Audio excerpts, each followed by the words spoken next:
um esclarecimento sobre o que é ser um bom pastor, qualidade que ele somente tem, porque o que ele se refere aqui não se refere a ser um pastor que pastoreia os animais, as ovelhas, e nem também algum homem que tenha domínio sobre um grupo de pessoas.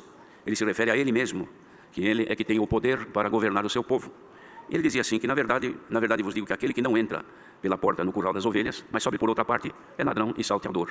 Ele mesmo, irmãos, se põe também como sendo a porta por onde as ovelhas, no sentido espiritual, poderão entrar para o curral. O curral é o lugar onde as ovelhas se juntam, seguras, e ali não existe perigo, porque elas estão guardadas. E ele se colocava então como sendo a porta.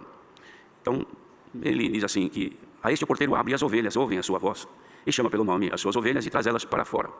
E quando ele tira para fora, as suas ovelhas, elas vão adiante, e ele vai na frente e as ovelhas seguem, porque conhecem a sua voz, e de modo nenhum seguirão o estranho. Ao contrário, fugirão do estranho, porque não conhecem a voz dos estranhos. Só que no sentido espiritual, irmãos, estranhos são aqueles que vêm de outra maneira, cujos espíritos não são de conformidade com o espírito que estava em Jesus Cristo, que agora por misericórdia também está em nós. Então a pessoa que creu no Senhor Jesus, entrou nesta graça pela porta, que a ele, jamais seguirão a voz de outros, ou seja, manifestações vindas através de outros espíritos que trazem sentimentos contrários à palavra de Deus. Então eles não seguirão, e nem devem seguir, enquanto permanecerem conhecendo a voz do seu pastor, que é Jesus Cristo.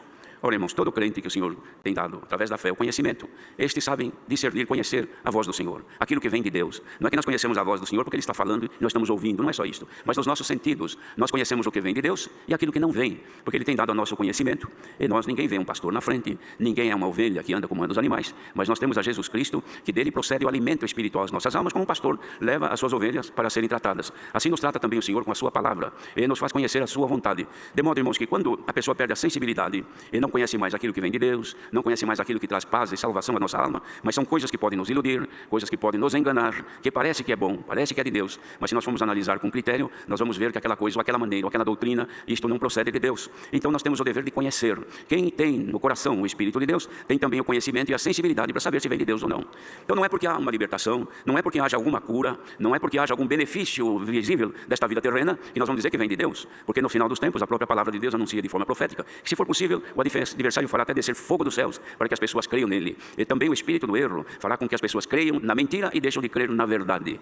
Este que assim faz, irmãos, que não conhece mais o seu pastor, outra voz qualquer pode levá-la a qualquer lugar, menos no aprisco do Senhor onde estão guardadas. Isto é sempre no sentido espiritual. Materialmente, nós somos pessoas como quaisquer outras, mas espiritualmente, irmãos, é o nosso dever de manter sempre esta comunhão com Deus para conhecer a sua voz, porque não pensemos que Deus fala pela palavra somente no santo culto quando estamos aqui. Nós levamos conosco a palavra que nós ouvimos, e durante o dia ou nos dias futuros, Deus mesmo move a sua palavra que nós já ouvimos e faz ela reviver dentro de nós. Então nós não estamos congregados, nós estamos ouvindo o Senhor trazer à nossa mente aquilo que ficou registrado, aquilo que ficou guardado. E na medida que nós congregamos, nós vamos armazenando mais as palavras de Deus dentro de nós.